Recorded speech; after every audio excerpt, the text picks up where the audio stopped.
This Saturday, right here where I'm standing, thousands of women will be in Washington, D.C. to participate in the Women's March on Washington, which is meant to send a message to the incoming Republican administration that women's rights are human rights.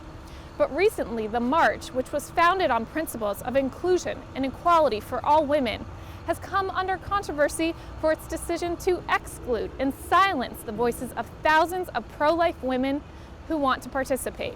I think it's horrible. I think if you're a woman, you should be able to march. Well, I understand why they made the decision, but I don't agree with the decision. You know, we are all sisters. I am absolutely pro-choice. But if they want to be there to voice their disagreement with this new regime, they should be there. Despite these recent developments, pro-lifers say they still are planning on attending to make it clear that it's possible to be pro-life and pro-women. Once we first heard about the Women's March and seeing their unity principles at the time, it was very intriguing. We thought, okay, a march for women's rights. You know, we're pro-women, we're pro-life. Easily, these two things go together for us. From day one, they weren't very clear about their stance on whether or not they were specifically pro-choice or pro-abortion.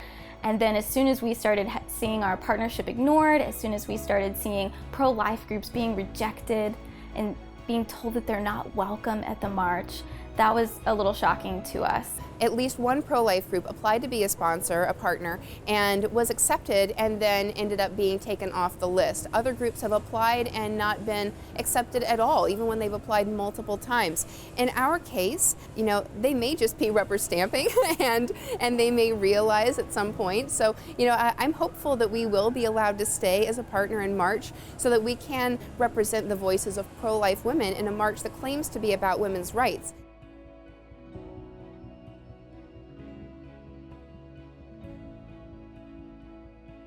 Organizers of the Women's March put out a very progressive platform on the issue of life and abortion. But the reality is, America's views on abortion are a lot more complicated, with only 47% of Americans identifying as pro-choice, and only 19% of Americans believing that abortion should be legal under any circumstance.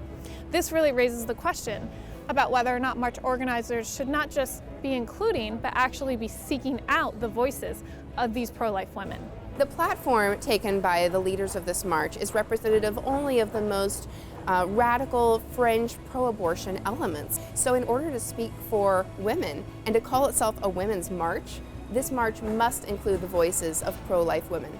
Personally, I see that a lot of the Women's March unity principles really match up with what I believe, especially their principles of nonviolence, inclusivity. It's right when they get to the reproductive rights part of it, they define that a little bit differently than I would. I think one of the major questions that this march has raised is whether or not you can be pro-life and be a feminist. I think that's a very interesting question. I know that there are many pro-life women that would rather not be considered feminists, and there are many pro-life women that consider themselves feminists. And I think that really gets at the crux of the entire issue with the Women's March, which is there isn't one group of women that have the claim on the term feminist. I'm honestly not too surprised that abortion industries like Planned Parenthood have really monopolized the message on this. They've bulldozed over this idea that women's rights is just their thing. Well, it's not just their thing. We're women, there are pro-life women out there who want to have their voices heard, and we believe in full women's rights as well. Again, we just extend that to humans who are younger. If you could say one thing to the leaders of the Women's March, what would you tell them? I would say that it's frustrating and insulting that you would claim to be inclusive and for human rights and yet leave out women, of all people, who are defending the rights of humans in the womb.